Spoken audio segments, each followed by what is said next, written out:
तो आज हम देख रहे हैं कि आज हमने देखी गोवर्धन पूजा।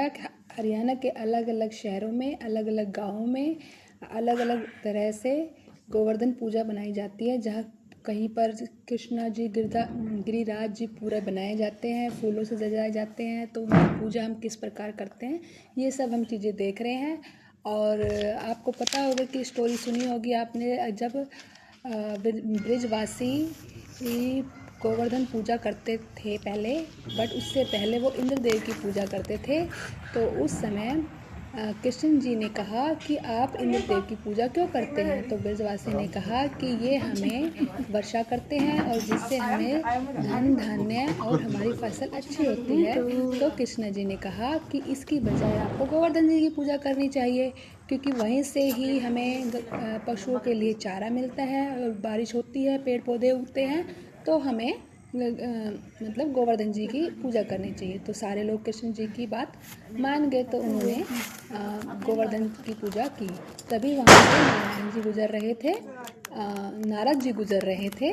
और नारद जी ने देखा कि यहाँ पर तो इंद्रदेव की पूजा की बजाय ब्रजवासी गोवर्धन पूजा कर रहे हैं। तो आप तो जानते हो कि नारद जी का क्या काम है, इधर से उधर खबर पहुंचाना और इधर से इस लोक से उस लोक को खबर पहुंचाना। तो वो पहुंचे इंद्रदेव के पास और वहां जाकर उन्होंने कहा, इंद्रदेव आप तो अपनी भोग विलास में व्यस्त हैं और वहां पर ब्रजवासी गोवर्धन पूजा कर रहे हैं, आपकी पूजा उन्होंने छोड़ दी। अब इसको इंद्रदेव को क्या आ गया, गुस्सा आ गया। और उन्होंने क्या करा कि गुस्से में आके बहुत ज़्यादा ही बारिश करनी शुरू कर दी। अब बारिश इतनी तेज हुई, ब्रजवासी वाले परेशान हो गए। वो पहुँचे कृष्णदेव जी के पास। उन्होंने कहा कि भी बारिश बहुत तेज हो रही है, इससे तो हमारी फसल सब कुछ नष्ट हो जाएगी। तब श्री कृष्ण जी ने कहा कि चलो गोवर्धन जी के पास, वो हमें आश्रय देंगे। और वहाँ जाके श्री कृष्ण जी ने एक अपनी जो छोटी चिटली है वहाँ से उन्होंने उस पूरे पहाड़ को उठा लिया।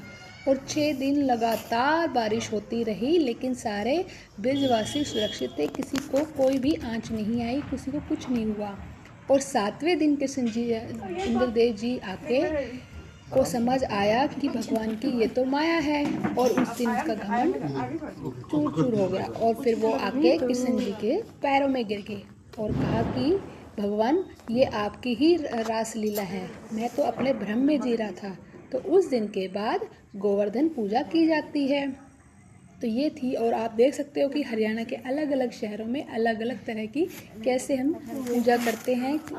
गोबर से कृष्ण जी बनाए जाते हैं, फिर उसके अंदर पटाखे लगाए जाते हैं, फुलझड़ियाँ लगाई जाती है, कहीं पर फ्लावर लगाए जाते हैं और अलग अलग तरह की मिठाइयाँ रखी जाती है। तो इससे हमारी पूजा की जाती है और लास्ट में गिरिराज जी की आरती गाई जाती है। तो बोलो जय गिरिराज महाराज की जय हो।